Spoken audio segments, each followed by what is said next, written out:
I left Portland, Oregon, frayed and full of doubt. The world had just become too much. I needed to recenter myself. Brian just wanted to be someplace else. Anywhere but here, he said. Anywhere but here. So we set sail for the beautiful Oregon coast. Upon our arrival, we found that the weather had turned.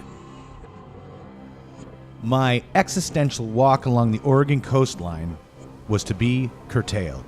I'm not getting out of this car. Brian wouldn't get out of the car. He wasn't having any of it. So we went drinking. The Driftwood Lounge. Or was it the place across the street?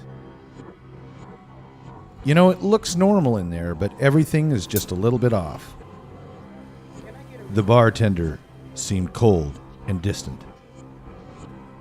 I stared into my beer. How am I ever going to get out of this?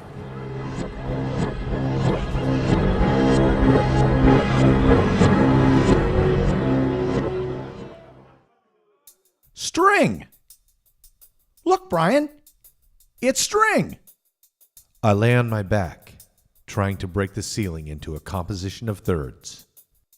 Brian launched into a diatribe about how it's important to keep your colon clean. You gotta keep that thing clean, he said. And I agree. As the alcohol kicked in, Brian decided to tell me how he'd smother his own grandmother. I do it like this, he said. Grandma, I love you, but you've gots to go. When people start talking like that, it's time to go to bed.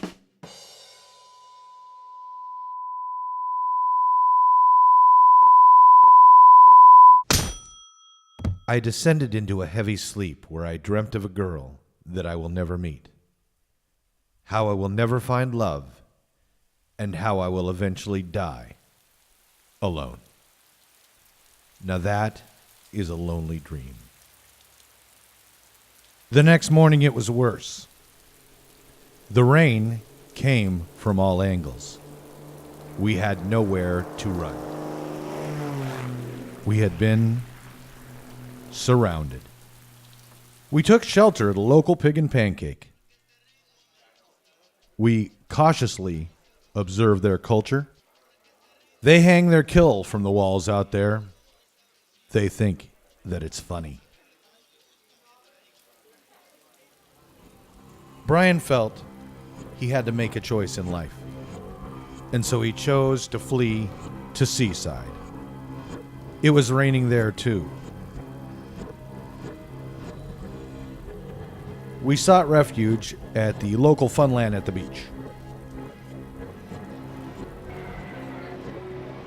Brian had a date with fate.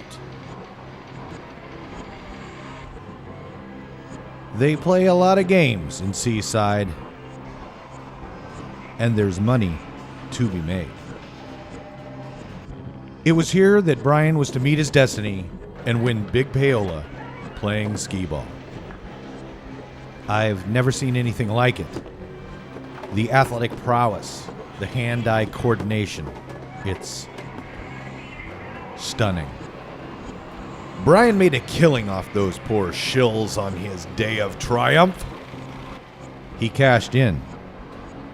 It feels pretty good to take a Tootsie Roll off these no-good wino tourist trap cheats. And I think Brian finally got even.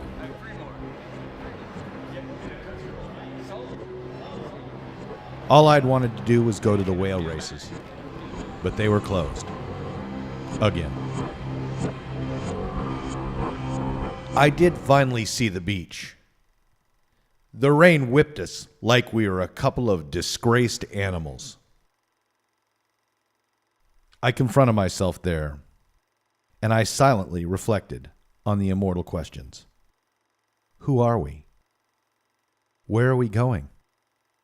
How much further can I run? How much time do I have left?